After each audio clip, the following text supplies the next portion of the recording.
पातली कमरिया रे तोहर ठुमका मार के रे हमरा नजरिया के तू घायल बनैल ही रे। शरीफा जी, हमर माथे मंगती का सो भाई, गलवा में हरवा रे, कनवा में बाली सो भाई, नथिया में नथुनी रे।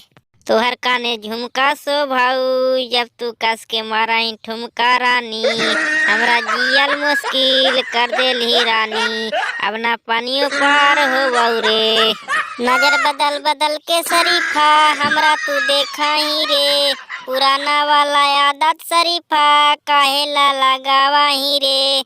तोरा याद में शरीफा हमरा नींदियो ना आवा है रे। तू इतना बेवफा ना बन संतरा, तोरा से हमरा प्यार है रे। तोरा प्यार के रानी हमरा पास निशानी है रे। झूठा के वादा कैले रहे शरीफा, कभू ना मिले खातिर हमरा से इरादा रहे शरीफा। दोस्तों, अगर वीडियो अच्छा लगा हो तो प्लीज लाइक और सब्सक्राइब जरूर करें।